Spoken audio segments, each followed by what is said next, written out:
Au début, on peut se poser plein de questions. Ah ben, c'est étrange, ces corps dits différents qui dansent ensemble. Et puis à un moment, ben, on ne voit plus la question de la différence, on voit du mouvement, on voit de l'énergie, on voit de l'émotion. Et j'ai envie que le public ait accès à cette hypersensibilité.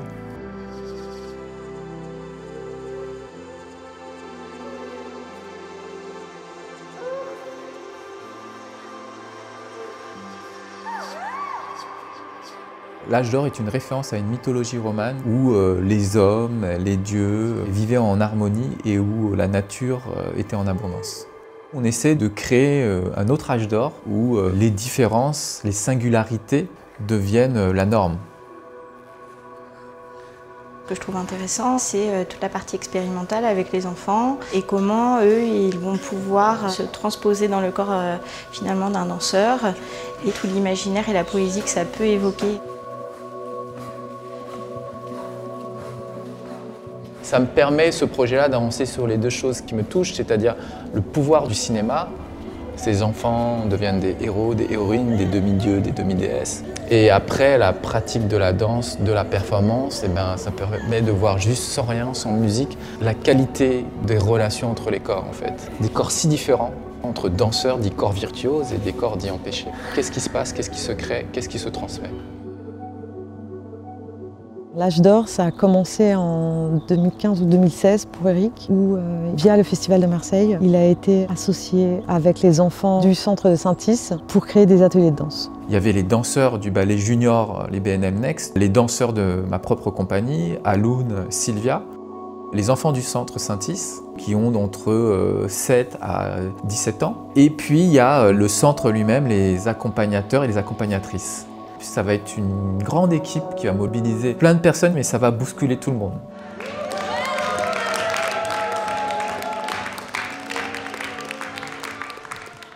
Je suis artiste associé au Ballet National de Marseille. Mon premier métier, c'est le cinéma d'animation. Et parallèlement à ça, je faisais de la danse, mais pas de la danse de manière académique, pas du tout sur la scène, mais j'ai commencé par les danses urbaines, par le hip-hop, par l'improvisation. On essaie vraiment. Allez, hop, tiens, vas-y, ça travaille les abdos en fait. Nous, on va chercher à stimuler les enfants autour d'une danse qu'on appelle Dora, c'est-à-dire qu'imaginez, il y a une couche d'air autour du corps et que on va surfer dessus, on va danser dessus et on va écouter vraiment tous les mouvements internes, mais aussi les informations données par le corps de l'enfant, la température, la texture, leurs mouvements dystoniques. Et nous, on va réagir et on va créer une danse, échanger avec eux et ça va créer ce cycle, cet échange, ce ping-pong. On parle de leur handicap d'une façon différente et à la fin de l'échange, Léa, elle parle un peu en signe et elle a dit à Eric, le handicap, on s'en fout. Celui avec qui on vient de danser, il était complètement introverti au début. Il ne voulait pas bouger. La première fois qu'on a dansé ensemble, c'était magique parce qu'il découvrait des sensations qu'il n'avait jamais eues avant. Ces enfants ont une très grande sensibilité et il faut le rendre lisible. Il ne faut pas faire un spectacle, comme on dit, traditionnel, académique, monter sur scène.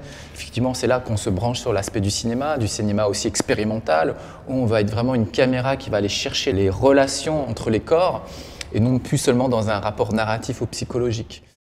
Moi ça tourne, on y va. Marc Dacuna Lopez, je l'ai connu à l'école des Gobelins, moi j'étais en cinéma d'animation. Il était photographe et peu à peu il s'est mis à la vidéo et il s'est élevé d'une qualité rare pour filmer le mouvement. Je suis assez proche d'eux, je rentre dans le mouvement, derrière, les épaules, on les accompagne dans les mouvements, il y a presque quelque chose d'assez tactile. C'est ça qui rend cette proximité à l'image intéressante.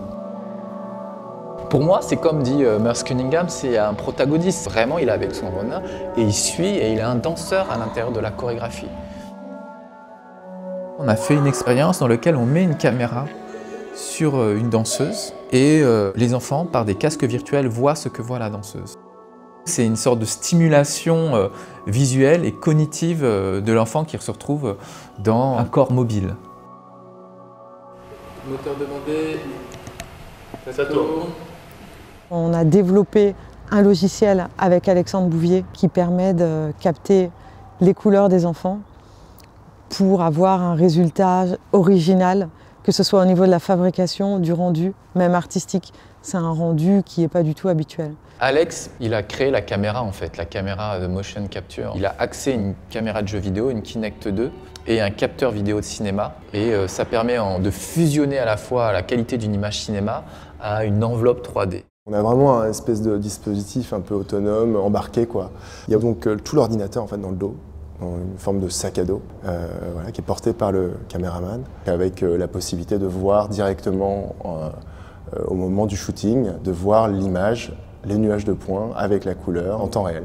Il y a des moments où moi j'en ai hurlé parce que ça marchait pas, j'étais tout seul chez moi. Mais voilà, en tout cas on a réussi à faire ce qu'on voulait.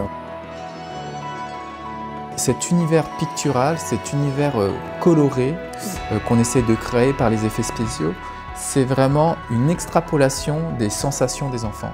Une couleur, pour eux, c'est plein de couleurs. Un toucher, c'est 10 touchés. Arriver à retrouver cette fragilité des corps dans la 3D, qui jusque-là, la 3D n'est pas le meilleur vecteur pour la sensibilité, il faut le travailler beaucoup. Et la recherche et le développement, oui, ça passe par des plugins, des algorithmes, des lignes de code. Mais aujourd'hui, on arrive à quelque chose qui nous plaît beaucoup. Une des premières séances, il y a 2 ans, que j'ai commencé avec les enfants et que j'ai décidé de faire un film, on m'avait proposé de faire ce projet-là dans des festivals autour du handicap. Et j'ai dit intéressant, mais moi je pense que ce genre de projet, l'âge d'or, doit être dans des lieux d'art. Ce prix-là, Audi Talent, valide cette légitimité, pas seulement pour la question du handicap, mais la question de la différence.